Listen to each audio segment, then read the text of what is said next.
What's up mga kabutingting? Good morning, good morning, good morning.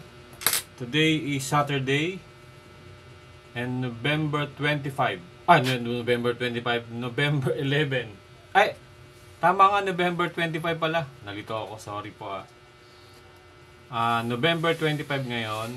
So, ilang days na lang, papasok na po yung December. Anyways, meron tayong gagawin ngayon. Isang desktop motherboard.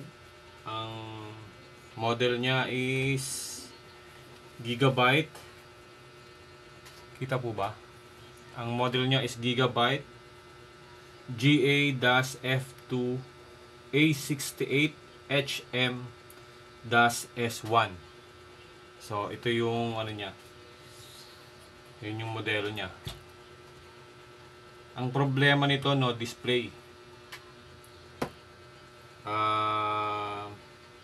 Try natin siya. So, itong dalawa na to, niready ko na itong dalawang dalawang RAM or memory. Parehong good to. So, tested ko na itong dalawang RAM na to. Tapos,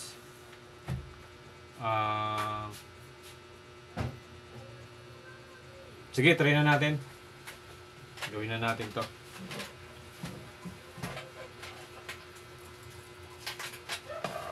So, ang issue nito, no display. May power to pero no display.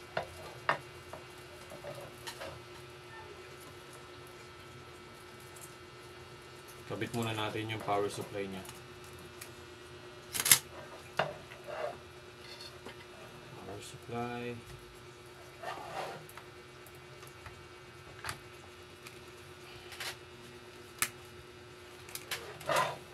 Yan.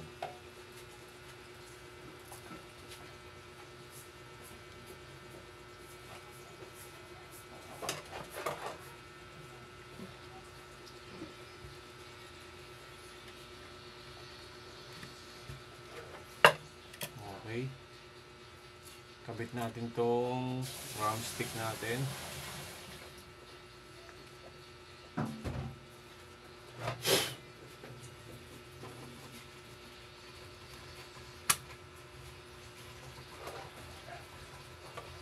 Okay, ito yung pasundot. Keyboard.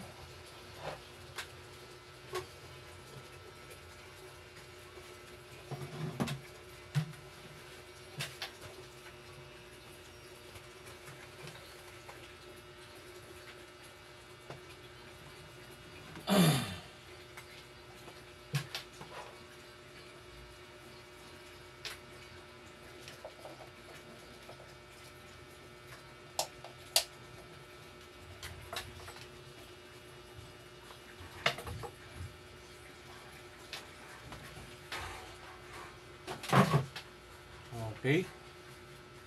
Meron pa tayong video. Okay. So, buksan na natin. Ito pala nakakabit yung keyboard natin. Kahit keyboard lang muna kabit natin kasi malalaman natin yan kung may display or wala eh.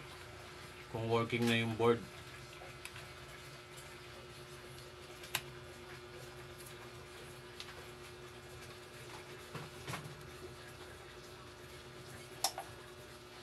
Kaya natin buhayin. Okay, nag-power on siya. So,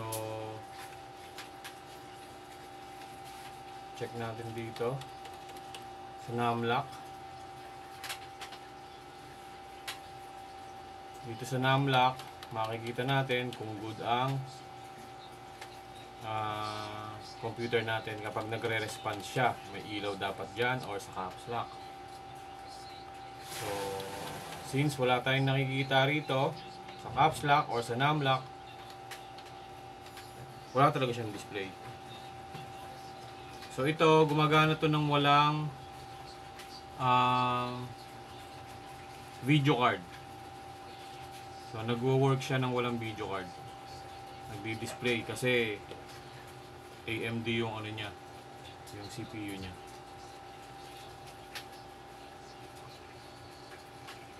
Check tayo ng voltage. Check po natin.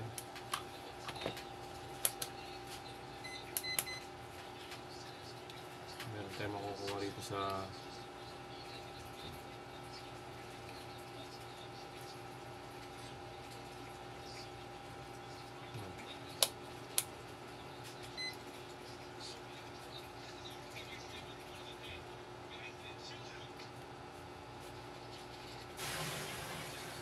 wala. Dito, meron tayong 1.8, 1.765. So bumababa yung reading natin.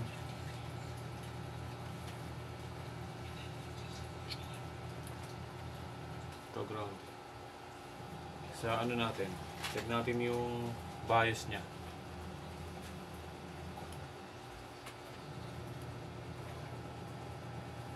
Natin kung may 3.3 or 3.3 or 1.8. Wala tayong nakukuha sa BIOS chips niya. Wala. Negative yung BIOS niya.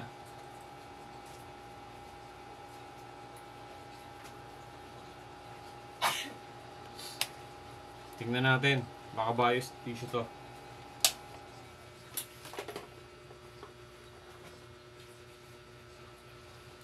Kasi kaya na ako tung memory natin is good.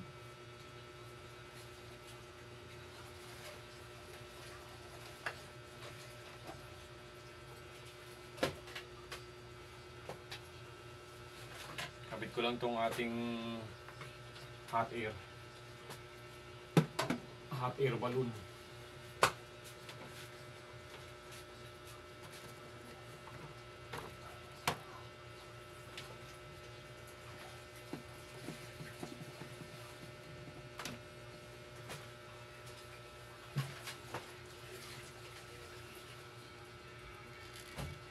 Tanggalin muna natin mga kabuting-ting ha.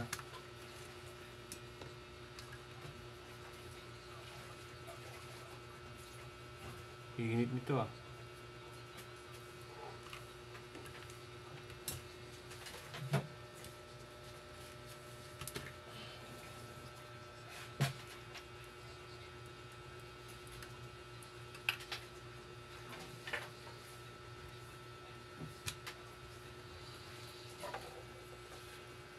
Try muna tayong mag-reflash ng bias niya kasi wala tayong nakukuhang voltage dito eh.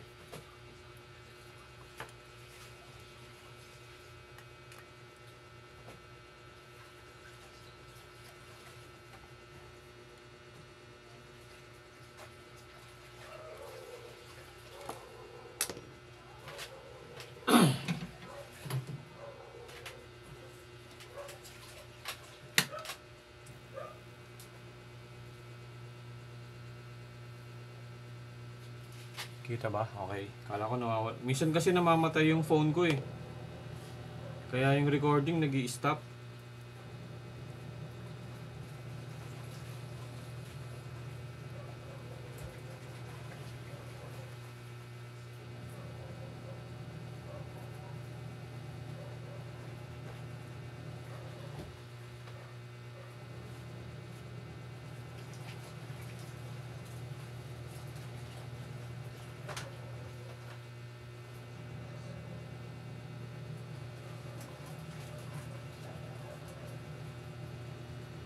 Rumekta na ako agad dito sa BIOS niya kasi walang walang lumalabas na voltage eh. Wala tayong nakukuhang reading. So, may possibility na yung BIOS bin file nito is corrupted.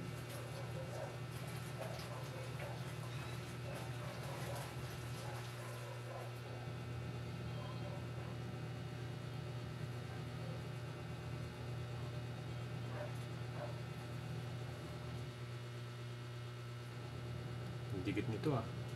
Makinis pa kasi yung board eh.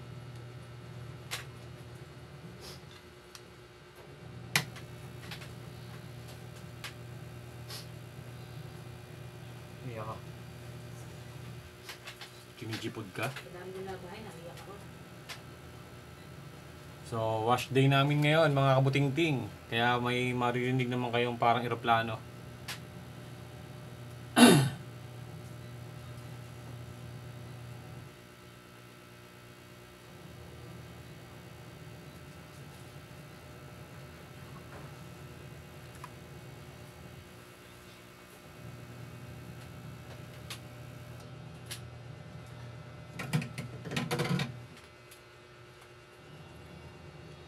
Try natin reprogram ng BIOS.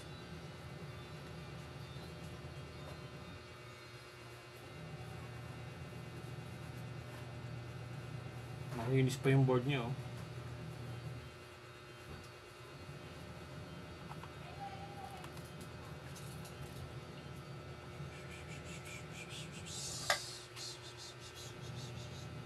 So ito yung natin, BIOS reflasher natin, BIOS reprogram, pang program natin.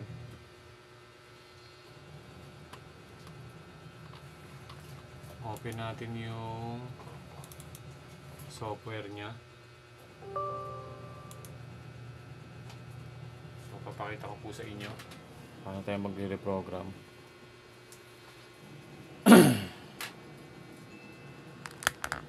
Ayan.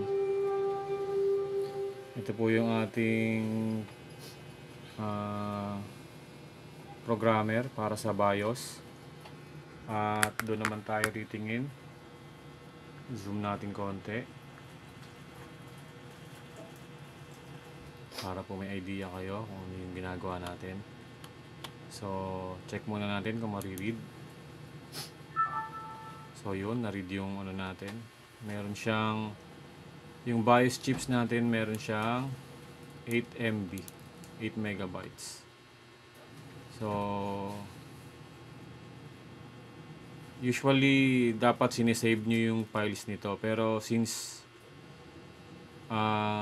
meron akong working bin files nito, tatry natin yon. So i-erase ko na lang. Dapat sinesave mo muna yung original eh. Yan, i-erase ko na lang po siya. Dapat i-save mo muna.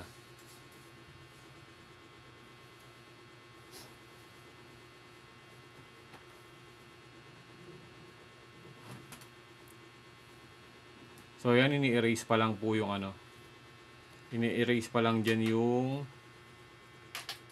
nakaprogram na natin, na file doon sa chips. So yan po yung pang natin, yung software. Ito naman yung pang program. Ayan, oh. Nagbi-blink. Then na po siya, ayun, tapos nang ma-erase. So kung erase na po yan, ibig sabihin blanco na yung chips. So ang gagawin natin, ipoprogram na natin. Hanapin natin yung eto. Ano ba yan? Check muna natin yung niya. Model. GA-F2A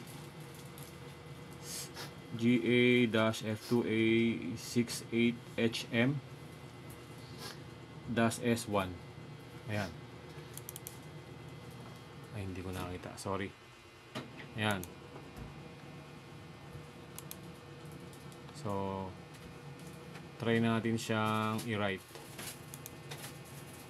Ayan. Nagra-write na po siya.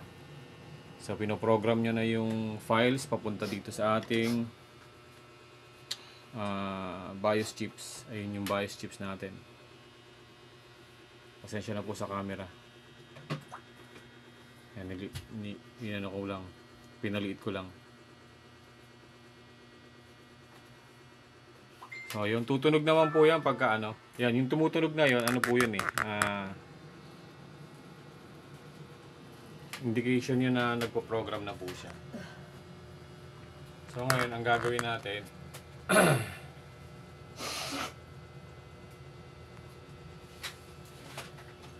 okay. Hintayin natin matapos yung pagpo-program.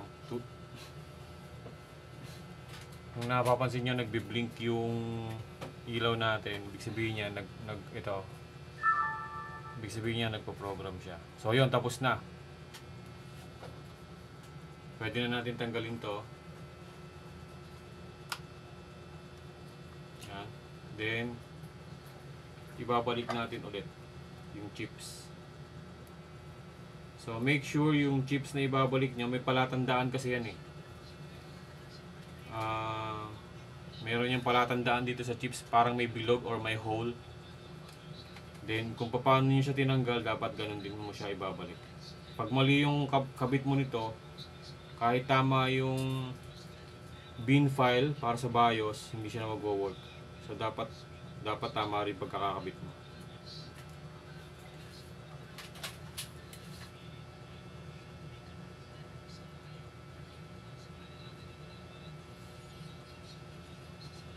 May palatandaan naman yan sa board eh. Yung motherboard niyan, merong siyang palatandaan. Tapos yung chips, meron din. So, ikakabit na natin to.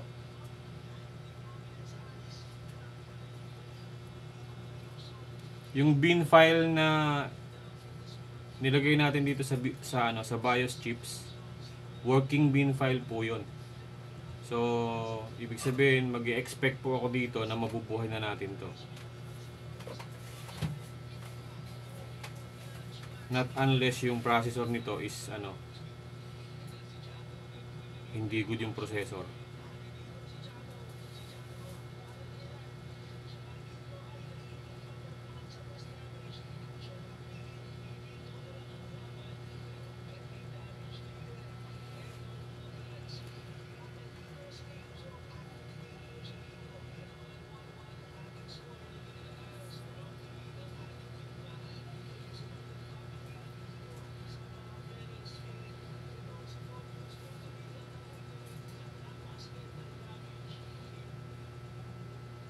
So guys, bigyan ko lang kayo ng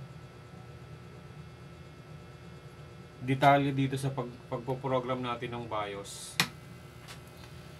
Kapag nakakuha kayo ng mayroon din kasing risk dito sa pagba-BIOS reprogram. Pag nakakuha kayo ng hindi tamang bin file para ma-program sa BIOS, mangyayari sa computer mo, pag hindi tama yun pag hindi compatible dito sa chips, mangyayari sa computer mo walang power. As in, dead set siya, wala siyang power. Kahit yung fan di ikot, wala kang makikitang dead set talaga, no power. Pero pag nakakuha ka naman ng tamang bin file at yun lang talaga ang problema niya, mag-work yan, mabubuhay na yan. So try natin to ngayon.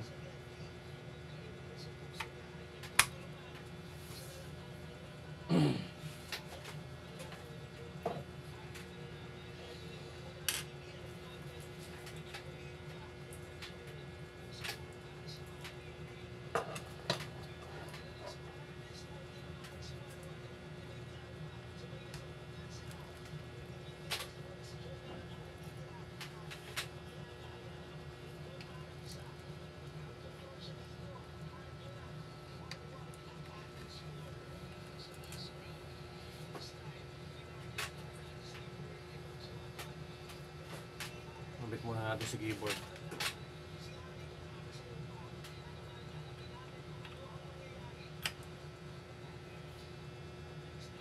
Kapag ang keyboard natin umilaw, automatic na yun.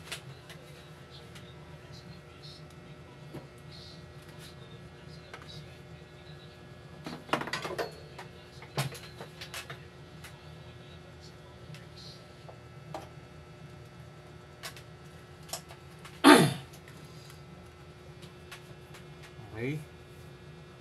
Moment of truth.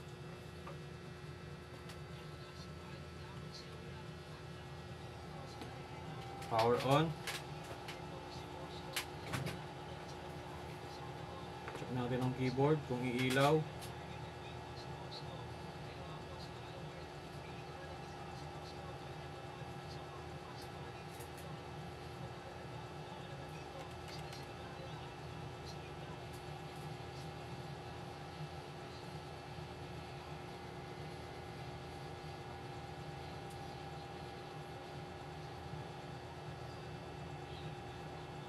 So, hindi pa rin siya Hindi pa rin siya umilaw. Ibig sabihin, yung bin file na nilagay natin dito, goods talaga siya. Bakit ko nasabi? Kasi yung isang ginawa kong motherboard, parehong-pareho ng modelo nito. So kung goods ang bin file niya, goods ang memory, check natin yung processor niya kung kung goods. Mag-try tayo ng ibang processor. Mga processor problema natin.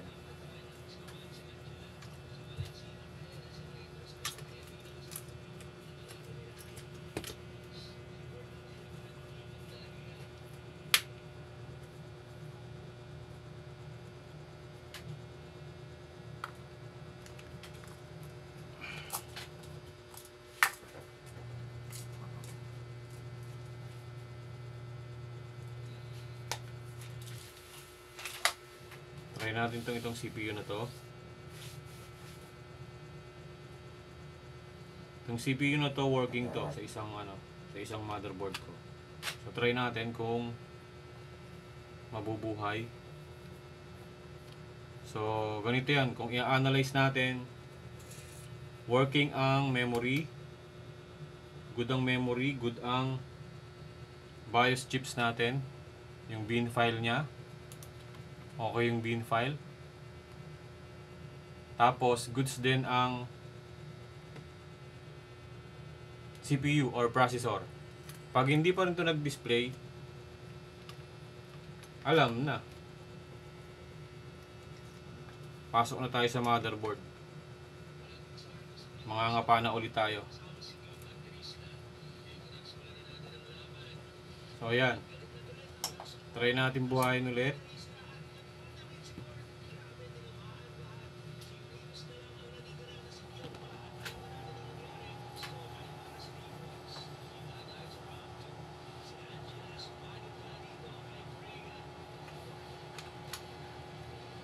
Keyboard, dapat iilaw to dito kung goods.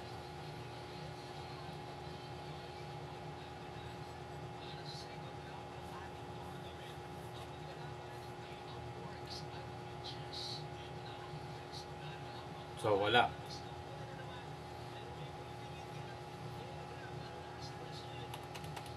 Hindi siya nag-ilaw. Wala siyang light indicator. So ano pa? Na-try na natin yung mga basic.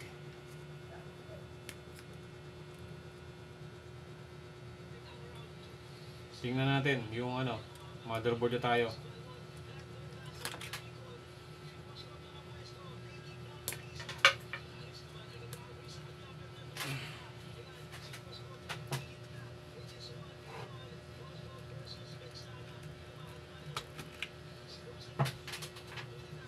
Kaya saksak mo nga electric fan dito sa akin.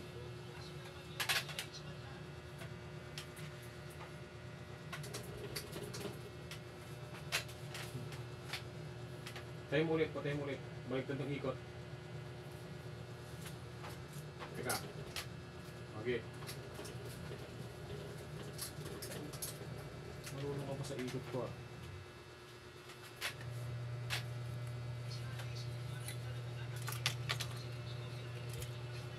So, pasok na tayo sa motherboard, mga kabuting-ting.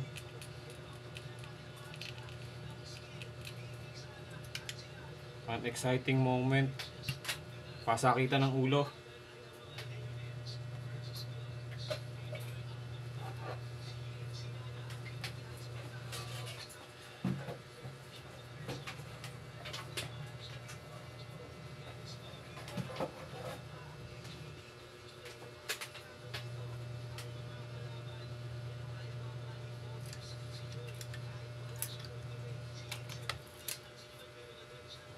So tingnan natin. Hanap muna tayo ng tanggalin muna natin itong processor niya. Ating process. So, tanggalin natin ito.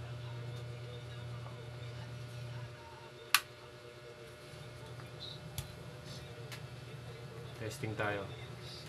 Mag-tester tayo ng mga pyesa niya.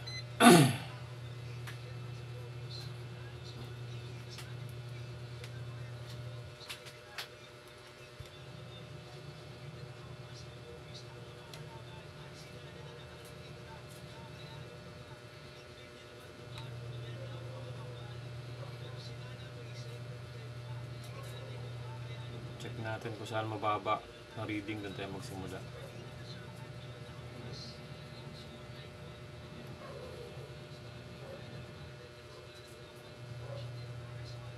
Meron tayong 2 point something ohms, kilo ohms. Kabila.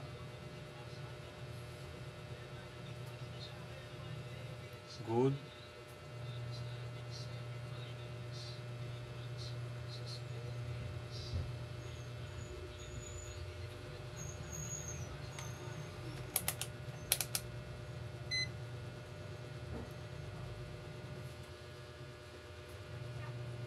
Good.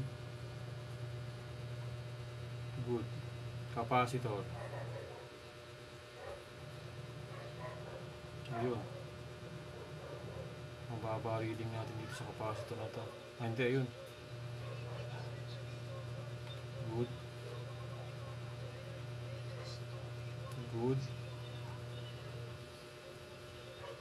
Good siya. Good. Good. Good.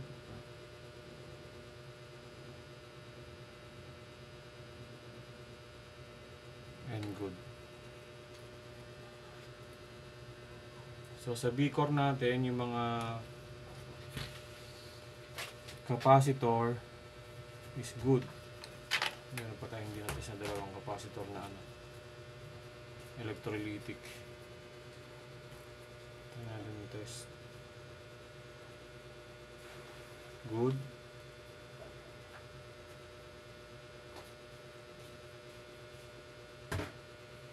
Good.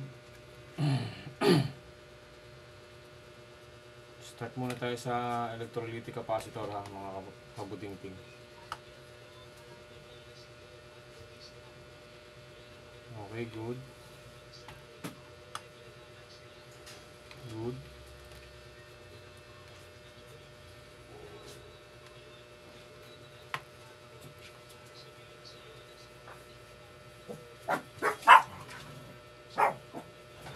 .7 kilo ohms, good. 6 kilo ohms, good.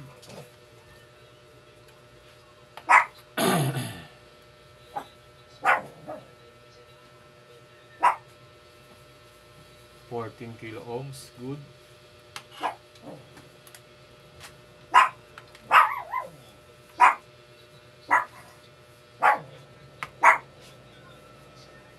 Ito mababa, 400 ohms. Hindi ako sure kung good to, pero mababa siya.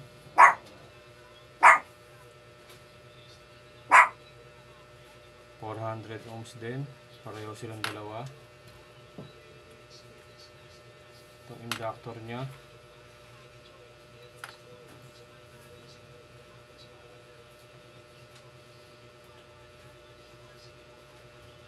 so mababa ang inductor,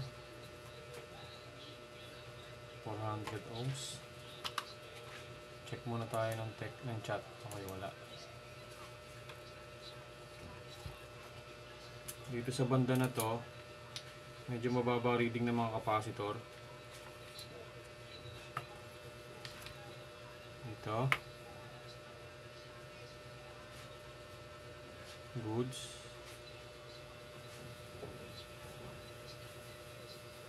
Inductor natin. Ito, mababa. Okay.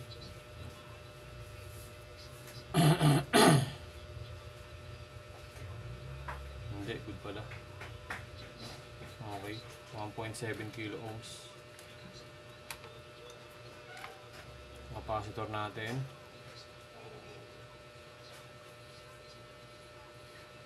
Uy.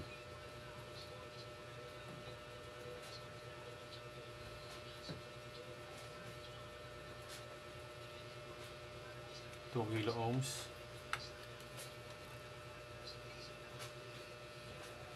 So dito naman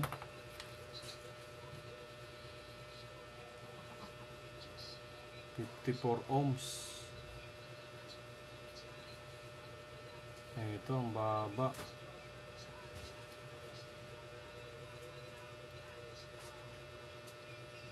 54 ohms talaga.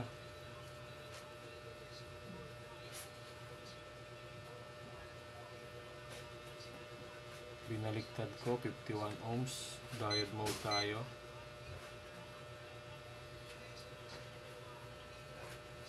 $109. Masyado siyang mababa.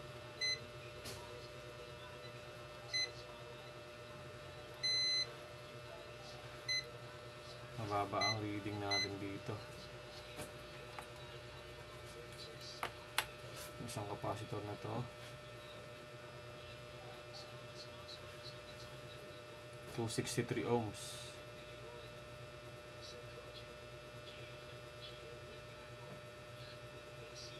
Mababa rin, tsaka to. Pero mas mababa itong capacitor na to eh. Yun lang, katabi niya video chips niya. Hindi kaya siya mababa dahil katabi video chips.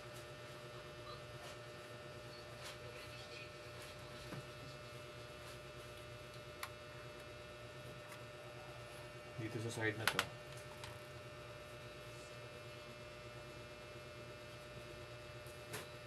Okay, good.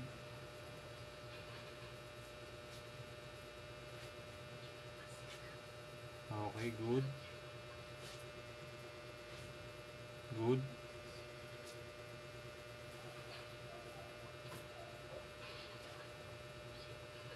$300 kilo ohms, good. Ito isang capacitor na malaki.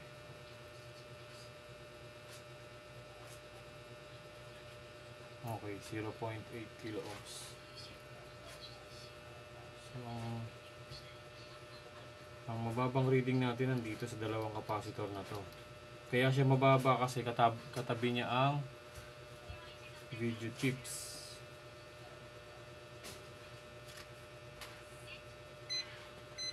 Diode mode tayo, mag-testing tayo ng ano. MOSFET naman, MOSFET.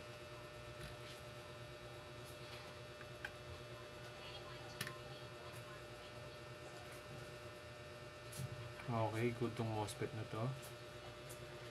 Dito.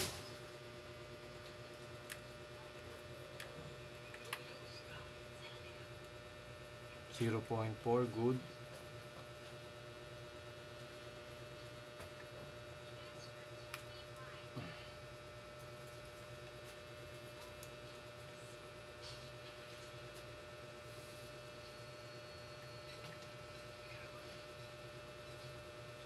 .4, good.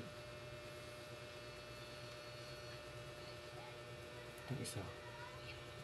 Yung nakatago. 0.5, good. So, good tayo rito sa side na to.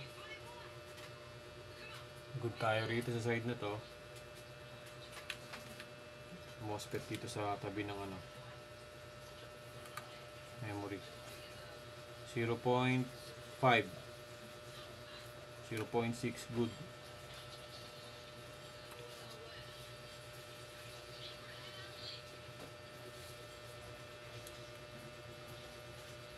.5, good.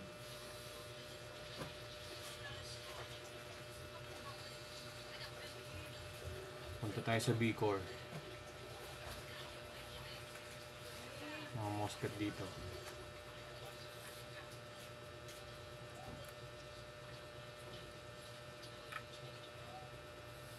.4, good.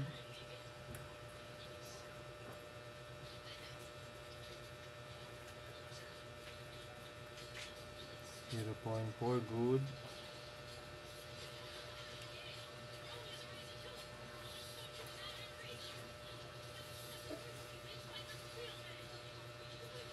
0.4, good. 0.4, good.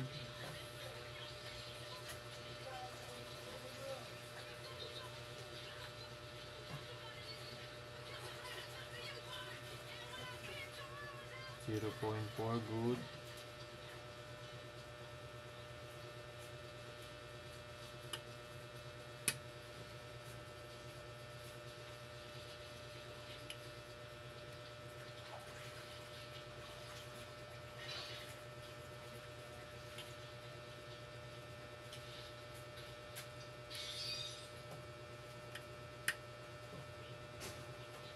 0.4, good.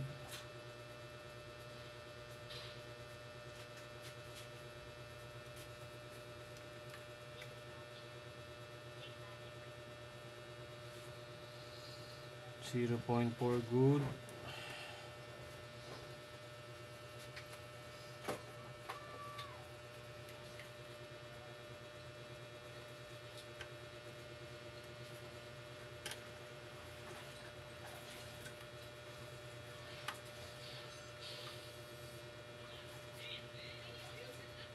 1 to, hindi natin makuha yung reading.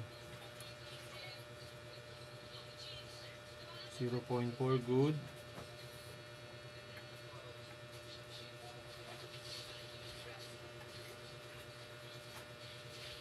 0.4.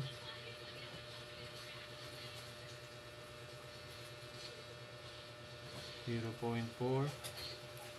So sa B-core natin, wala akong nakitang problema kasi kung mababa ang reading ng ng B-core circuit natin, mga MOSFET, sure mababa rin ang makukuha nating reading sa capacitor niya.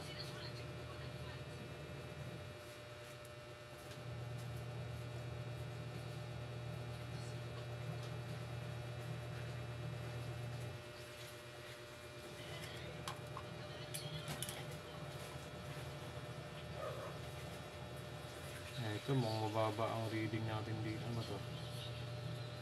Capacitor ba to? Hindi da. Ano to? Resistor. Kala ko capacitor eh.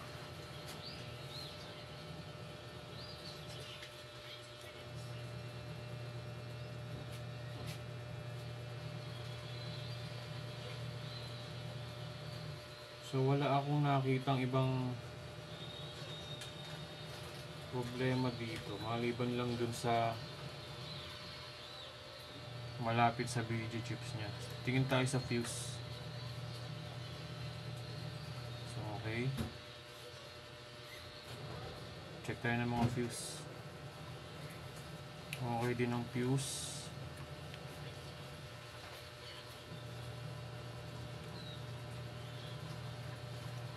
Ang capacitor dito sa SIO, good.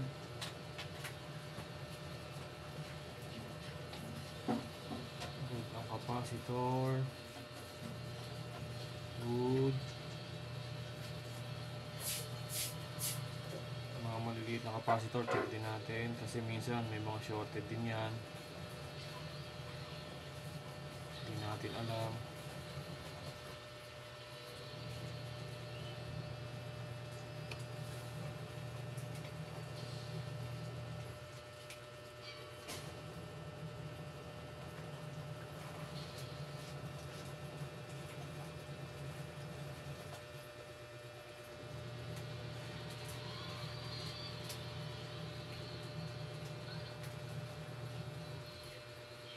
Fuse.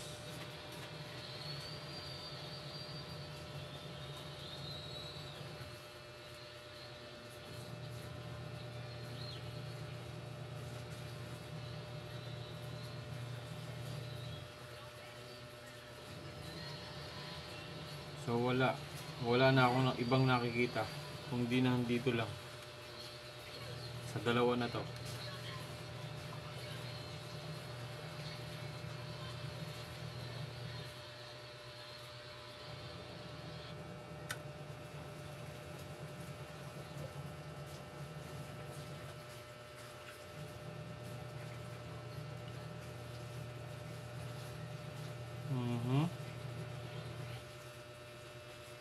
Huwag sanang ang problema natin itong video chips. Kasi pag ito, wala na akong magagawa dyan.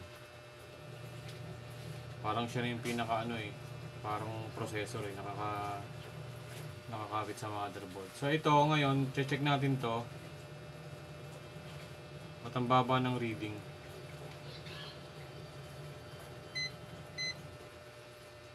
Ohms mode tayo.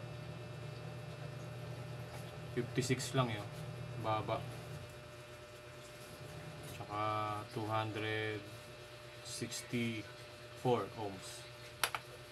It's either sa kanilang dalawa, titingnan natin kung saan tayo try tayo mag-inject ng voltage para malaman natin kung ano yung iinit.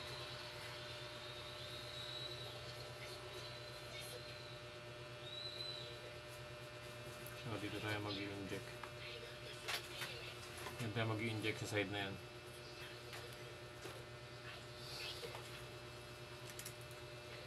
Cross finger tayo, sana hindi video chips para may pag-asa tayo.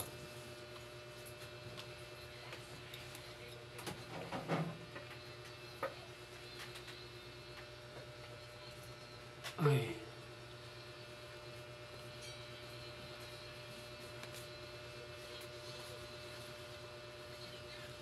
Magpapakulo lang muna tayo ng ng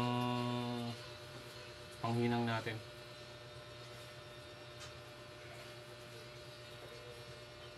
So, habang nagpapainit tayo ng soldering natin, gusto ko lang pong sabihin sa inyo, baka po merong gustong magpa-repair sa inyo dyan. Along Metro Manila, dito lang po ako sa Navotas. Pwede po kayong magpa-ship sa atin via Lalamove or LBC kung medyo malayo. So marami na pong nagpapa-repair sa atin ng malalayong lugar at nagtitiwala.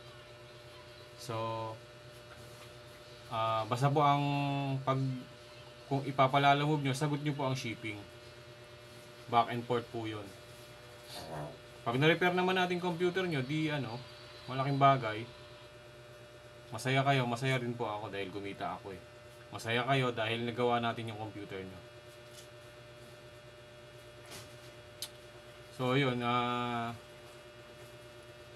yung ibang mga customer ko along Metro Manila nagpapadala lang din dito sa akin. Minsan malapit dito po sa amin sa Navotas. Pinapa-pick up na lang. Pag along Navotas lang naman kayo, pwede rin naman. Kahit ako na po ang pumick up. No fix, no pay po tayo.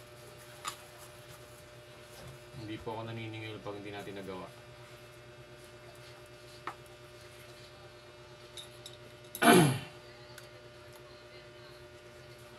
So kung hindi pa rin po kayo nakakapag-subscribe at lagi lang po kayo nanonood sa ating channel, please do subscribe po kasi marami po tayong gagawin. Marami pa po tayong video na gagawin. So para lagi po kayong updated kasi kung hindi kayo magsasubscribe, manonood lang kayo sa atin, parang parang hindi kumpleto. Mas maganda po na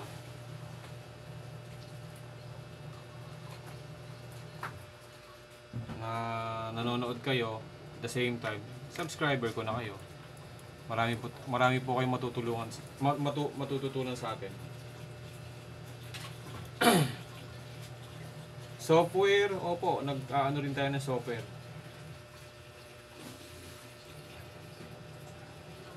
Paano meron na po tayo dyan sa video natin. Paano mag-format, may tutorial na po akong ginawa dyan, in-upload.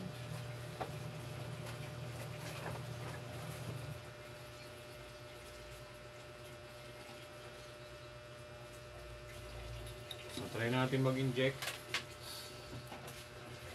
Tingnan natin, sana hindi video chips.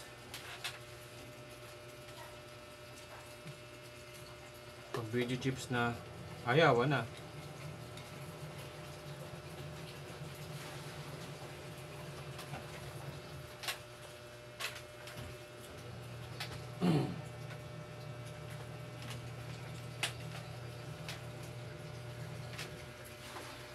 Takpo natin yung ating short killer.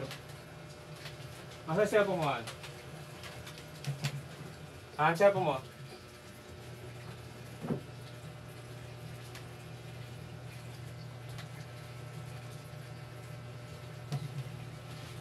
Then ready rin po natin yung ating ano. Ready na rin natin yung thermal camera natin.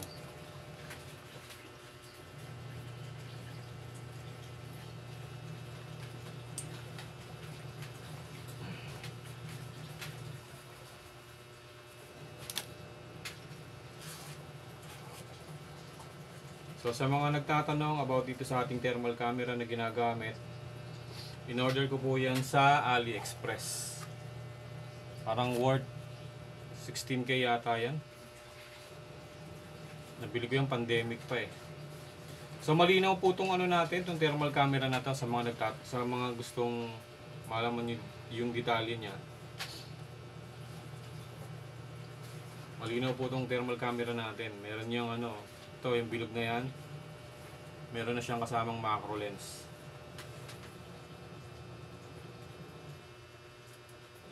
Pag dito lang po kasi sa video, syempre pagka nag-upload ako ng video, nababawasan yung resolution nun. Kaya medyo malabong tingnan sa YouTube. Pero pag sa personal, malinaw po siya. Highly recommended ko po itong ano na to. Thermal camera natin.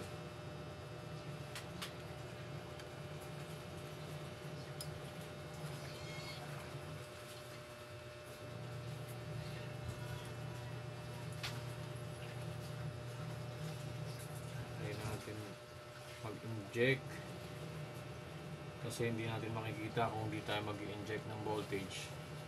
So buksan na natin yung ano natin, short killer natin.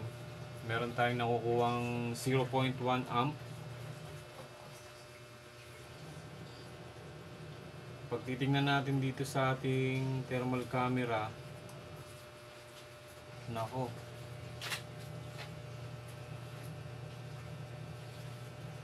malagihay na siya, umiinit yung banda rito.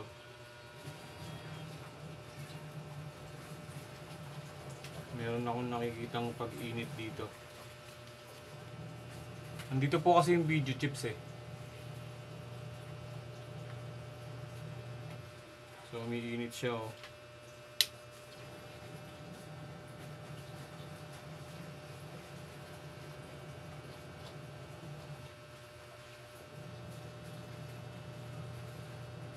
Taasan natin ang voltahe.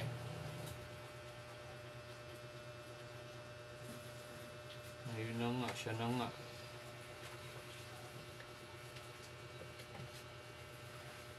Wala siyang ibang kasamang umiinit.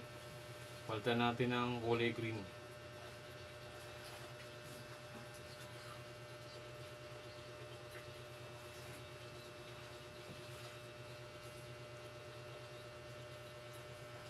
So yun, kabuting-ting. Sad to say, meron tayong pag-init na nakikita sa ating video chips. Taas pa natin. 2.7.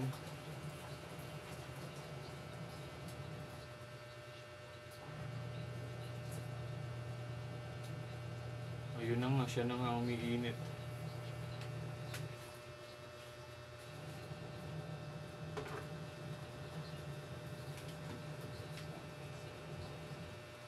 Umiinit to.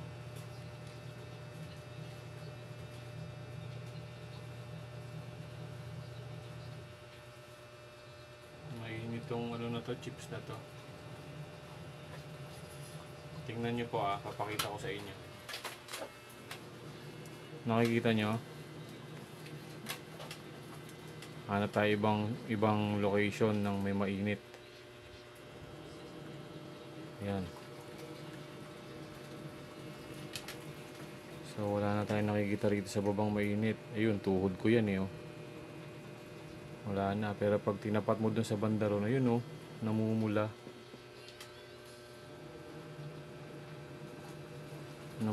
So ibig sabihin yung chips na yan Yan yung problem natin. Pero sige, bigyan natin ng ano. Bigyan natin ng katwiran ang ating ano. Tanggalin natin yung capacitor na ano, mababa reading.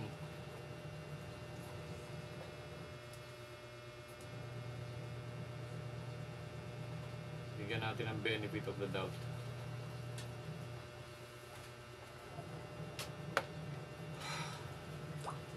Nakakalungkot. Mukhang video ang problema natin. Tanggalin natin tong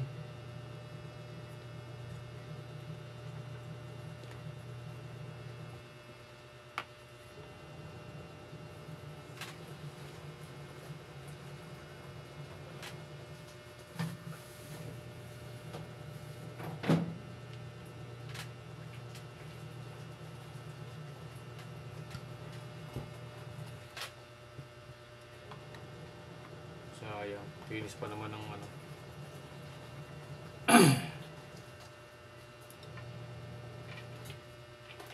Nagiinis pa naman ng motherboard.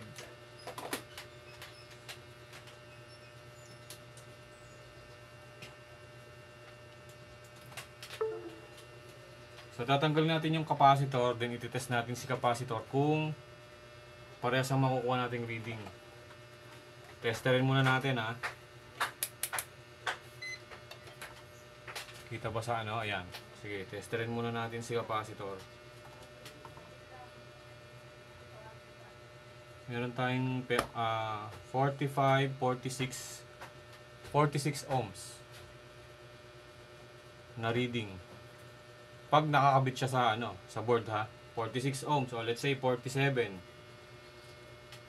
Dapat kung shorted tong capacitor na to, yung tinetest natin na yan, pag mababa ang reading niya nung nakakabit sa motherboard, 47 ohms, kung siya may problema, dapat 47 ohms lang din ang makukuha nating reading nang hindi siya nakakabit sa motherboard.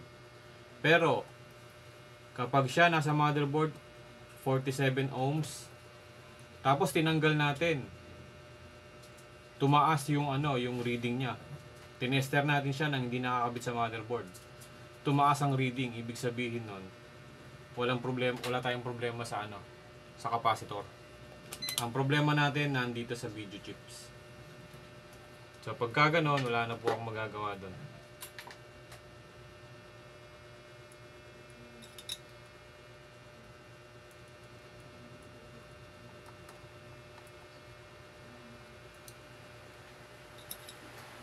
Wow, umuulan. Umuulan sa ating bayan.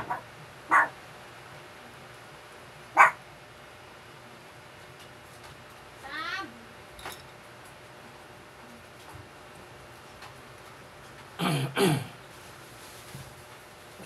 Tanggalin muna natin to kasi may plastic eh, baka masunog.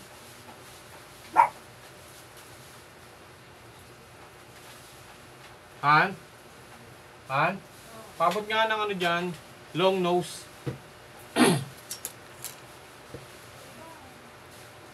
Hagdan. Ano ba yun? Long nose hagdan. So tanggalin muna natin to kasi baka mainitan eh.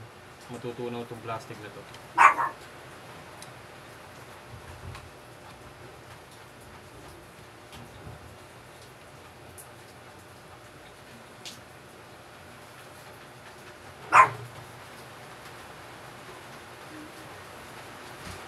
Umuulan po sa atin.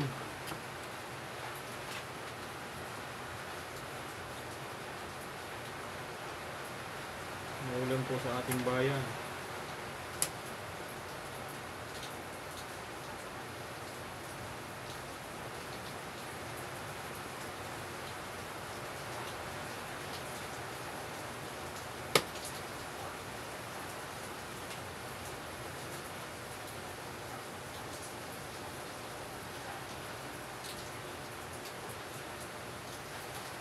Lara, umulan sa kampa. Ayaw kang paglabahin. Ayaw niya matanggal, kabuting-ting. Ganito na lang gawin natin. Takpan na lang natin siya.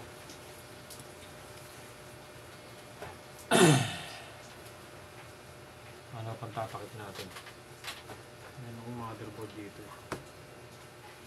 Ito, takpan na lang natin siya ng bolt.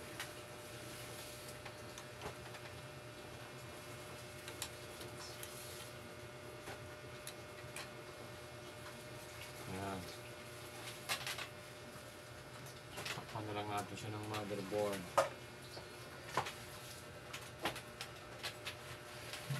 So yung gagawin natin, kabuting-ting, magbabaka sakali lang tayo. Titingnan natin kung mismo yung capacitor ang may problema. Pag yun ang may problema, solve na tayo. Mabubuhay natin yung computer.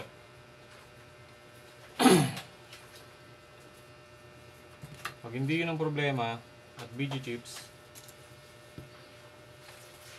wala na. Finish na.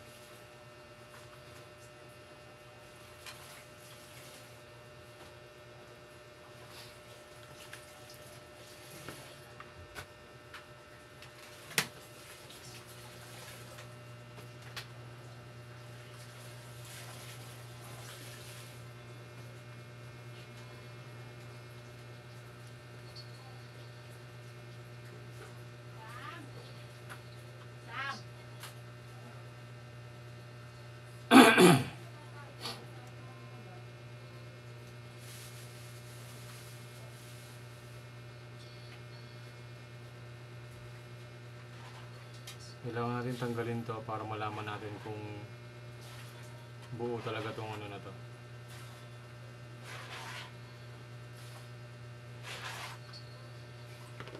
Hanapin natin itong isa. Baka mabuong yun.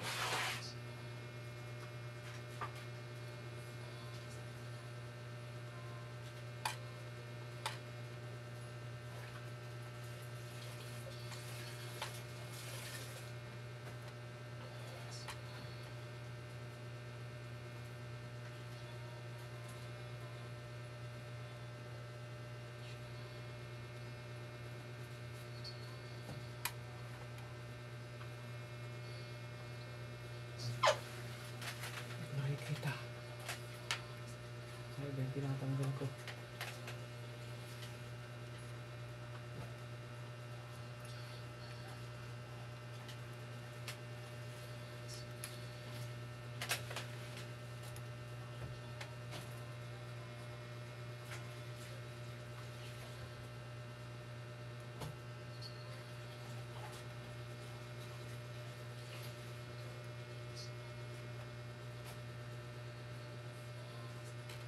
Yun.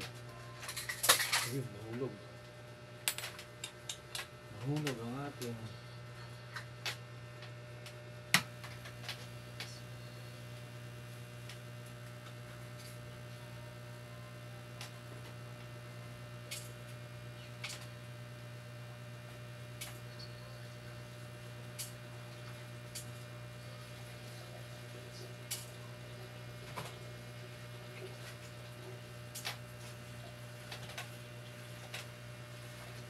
Shopee kasi. Hindi kasi ako kinigis na Shopee ko eh.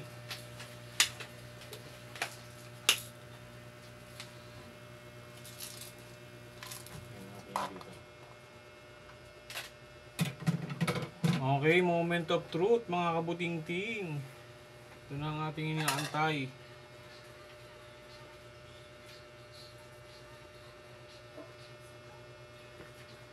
So, check muna natin yung capacitor na yan. Kapag yan, mataas ang reading. Pahinga na tayo. Kita ba? Ito, itong capacitor na to. Test natin siya sa ohms mode. Pag mataas, good. Ayun o.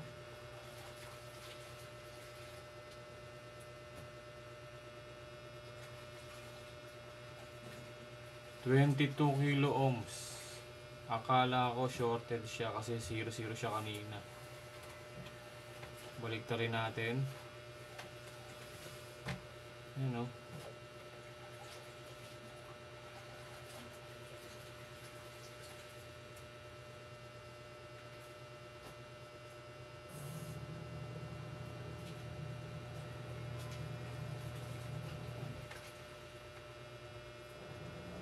35, 37, 40, 51, 56. So meron tayong 496 kilo ohms, 500 kilo ohms. Wala na tayo.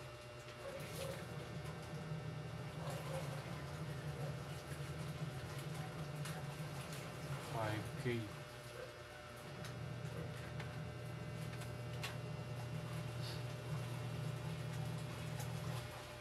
Ano muna natin siya? Discharge muna natin.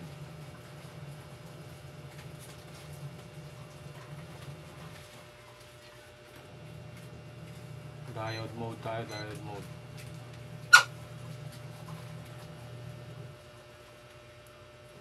Taas ang reading, oh. Nakikita niyo po ba?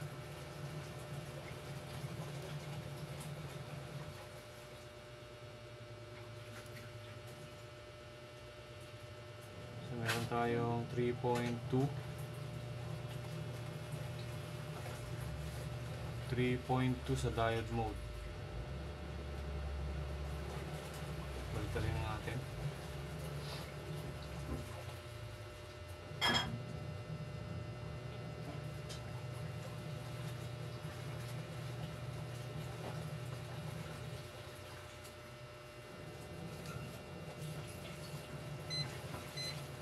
Ohms mode tayo.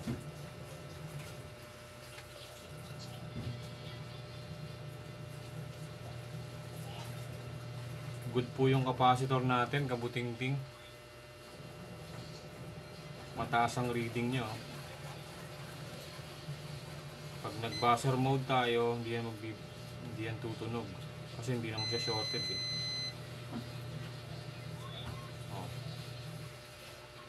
OL lang. So pag shorted, dapat ganyan tunog. Hindi po siya shorted. Pag binaliktad natin,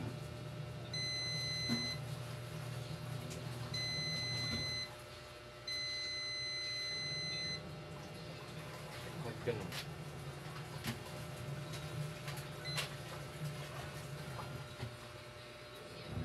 Positive, negative ito.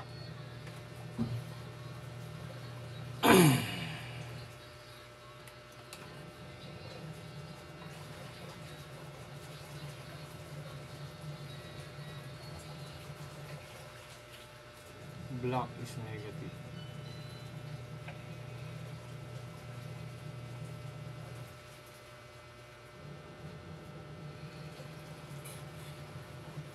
Negative. So, natin ulit. Balik tayo natin. Negative, positive, negative. OL, good siya, good.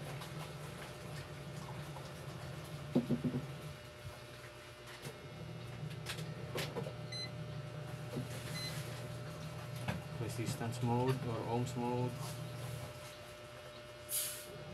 OL.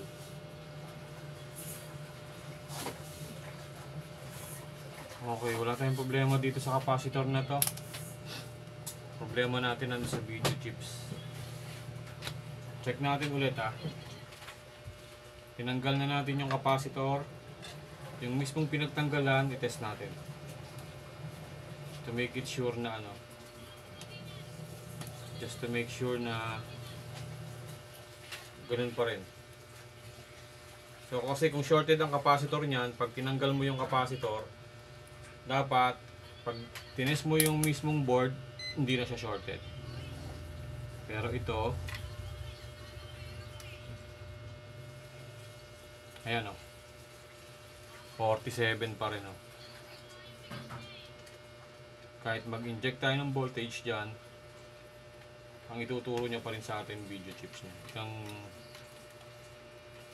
Itong ano na to. So yun mga kabuting-ting, siguro hindi na natin to para pag-aksayan ng panahon. Kasi base dito sa ano natin, observation natin on how we test the motherboard and paano natin kinuha yung mga voltahe Tsaka tinest yung mga pyesa sa loob. Wala akong ibang nakitang